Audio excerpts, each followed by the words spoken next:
Chandrakanta STM public school Sangaria से हिंदी की class में आपका स्वागत करते हैं।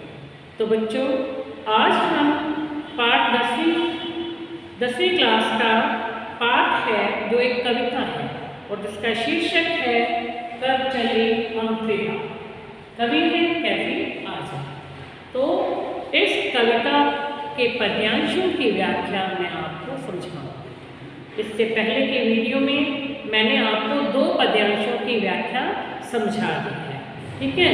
और उसमें कैसे बताया है कि एक बलिदानी सैनिक अपने अन्य सैनिक साथियों से कहता है कि हम तो इस देश की रक्षा करते हुए अपने प्राणों का बलिदान देकर इस संसार से विदा हो रहे हैं।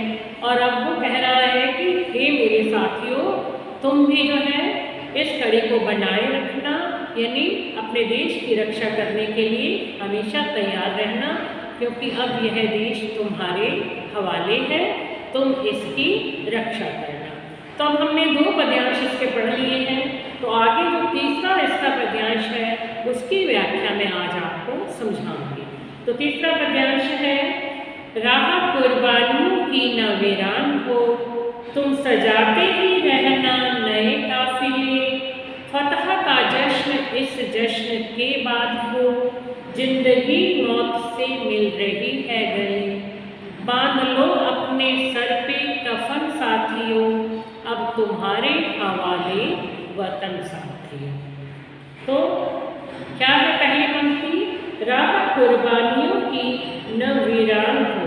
अब वो सैनिक जो शहीद हो रहा है, इस देश के लिए बलिदान अपना दे दिया उसने, तो वो क्या कह रहा है, राह कुर्बानियों की न वीरान हो, कि इस देश के लिए जो भी बलिदान दिए गए हैं उनके रास्ते सुने नहीं होने चाहिए। यानी कि हम अपने देश के लिए अपना बलिदान दे करके जा रहे हैं, तो इसके बाद भी ये ऐसे ही रहना चाहिए और भी लोग बलिदान देने के लिए आगे आते रहने चाहिए, यानी रास्ता सुना नहीं होना चाहिए।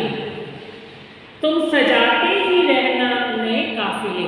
तो इस प्रकार से बलिदान देने के लिए नव युवकों को कहा गया है कि तुम अपने नए नए समूह बनाते जाना, नए नए झुंड तैयार करते रहना, और इस देश की रक्षा करते हुए अपने प्राणों का बलिदान भी देना पड़े तो इसके लिए आगे आने को हमेशा तैयार रहना। फतह का जश्न इस जश्न के बाद हो। अब जो इसमें कहा गया है कि एक बार हमने जो है संघर्ष और बलिदान का उत्सव मना लिया है, यानी हमने अपने देश की रक्षा के लिए संघर्ष करते हुए अपने प्राणों का बलिदान दे दिया है, ये उत्सव मना लिया है, तो इसके बाद जीत भी हमारी ही होगी। इसके बाद हम जीत का उत्सव भी मनाएंगे। जिंदगी मौत से मिल रही है गले, यानी वो कह रहे हैं कि अभी हमें जो है इस पर बलिदान देने के कारण हमें विजय जरूर मिलेगी, जीत हमारी भी होगी। आज जिंदगी और मौत दोनों आपस में गले मिल रहे हैं, यानी जिंदगी जो है हम कह रहे हैं कि खुद आगे बढ़ करके मौत को गले लगा रही है। एक जिंदा व्यक्ति जो अपने देश की रक्षा करते हुए सीमा पर तैनात है, उसे पता है कि कभी भी उसकी मृत्यु हो सकती है, कभी भी उसके प्राण जा सकते हैं, लेकिन फिर भी वो जो है हंसते हंसते वहाँ पर तैनात खड़ा है, यानी जिंदगी मौत से खुद मिल रही है गले, उसके पता है फिर भी वो वहाँ पे खड़ा है हंसते हंसते। इस प्रकार से मौत को गले लगाने के लिए तैयार है। बांध लो अपने सर पे कफन साथियों। तो वो कह रहे हैं कि हे मेरे साथियों, तुम भी इस देश की रक्षा करने के लिए अपने सर पर कफन बांधना, मतलब कि हमेशा तैयार रहना, कि तुम्हें भी अपने देश की रक्षा के लिए अपने प्राणों को न्यौछावर करने के लिए हमेशा तैयार रहना चाहिए। अब तुम्हारे हवाले वतन साथियों, यानी हम तो इस देश की रक्षा के लिए बलिदान देकर यहाँ से जा रहे हैं, अब इस देश की बागडोर तुम्हारे हवाले है, तुम इसकी रक्षा करना। तो अब इसका अंतिम पद्यांश है, खींच दो अपने खूह से जमीन पर लकीर, इस तरफ आने पाए न रावण कोई। तोड़ दो हाथ अगर हाथ उठने लगे, छूने पाए न सीता का दामन कोई। राम भी तुम ही लक्ष्मण साथियों, अब तुम्हारे हवाले वतन साथियों। तो क्या कह रहे हैं इसमें? अब कवि उसी एक सैनिक के माध्यम से ही बता रहे हैं, खींच दो अपने खून से जमीन पर लकीर। वो क्या कह रहे हैं कि हे मेरे साथियों, तुम अपने खून से इस जमीन पर एक रेखा खींच दो। अर्थात क्या है कि तुम अपने बलिदान से, ठीक है, शत्रुओं को सीमा के बाहर ही रोक दो। भाई तुम अपना बलिदान दे दोगे तो शत्रु तो आगे आएंगे नहीं, क्योंकि और सैनिक आगे बढ़ते जाएंगे। बलिदान देने से डरेंगे नहीं, अपने प्राणों को गंवाने से वो डरेंगे नहीं, तो अपने आप शत्रुओं को पीछे हटना पड़ता है। तो वो कहते हैं कि तुम शत्रुओं को सीमा के बाहर ही रोक दो। तोड़ दो हाथ इस तरफ आने पाए ना रावण कोई, ताकि फिर से कोई रावण रूपी आक्रमणकारी हमारे देश के अंदर न आ सके, प्रवेश न कर सके, यानी हमारे देश में न घुस पाए। कोई भी आक्रमणकारी हमारे देश में न घुस पाए। तोड़ दो हाथ अगर हाथ उठने लगे, छूने पाए न सीता का दामन कोई। अब वो कहते हैं कि यदि कोई आक्रमणकारी तुम्हारे ऊपर प्रहार करता है तो तुम उसका हाथ तोड़कर रख दो। छूने पाए न सीता का दामन कोई, ताकि फिर से कोई आक्रमणकारी सीता के दामन को छू न पाए। सीता का दामन यहाँ पर किसे कहा गया है?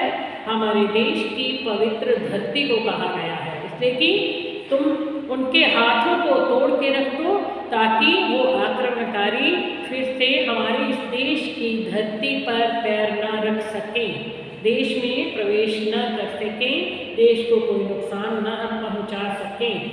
राम भी तुम ही लक्ष्मण साथियों। अब वो क्या कह रहे हैं कि तुम ही राम हो और तुम ही लक्ष्मण हो, इसलिए तुम स्वयं को पहचानो।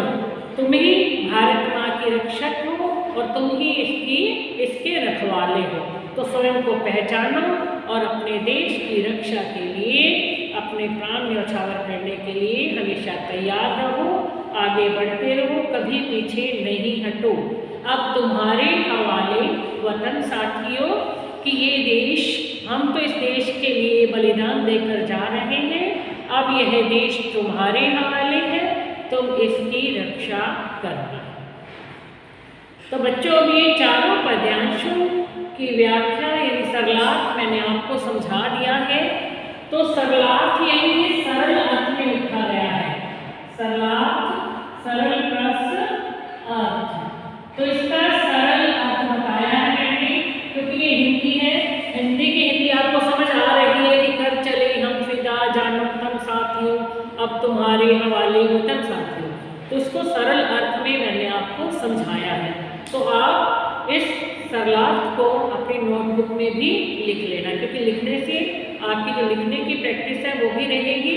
क्योंकि आप जब काम लिखोगे नहीं तो जब एग्ज़ाम में हमें काम करना होता है, क्योंकि काफ़ी समय हो गया है, बच्चे घर पे ही बैठे हैं, बहुत कम समय, 2-3 साल होने को है, अभी 2 महीने स्कूल में आए थे, लेकिन रिटन प्रैक्टिस जो थी वो बच्चों को नहीं रही है। क्योंकि ऑनलाइन जो एग्ज़ाम हो रहे हैं उसमें 4 ऑप्शन दिए हैं, आपको सिर्फ टिक मार्क करना होता है, ऑप्शन को करना है मोबाइल में, तो उससे वो है आपकी रिटन प्रैक्टिस जो है छूट रही है।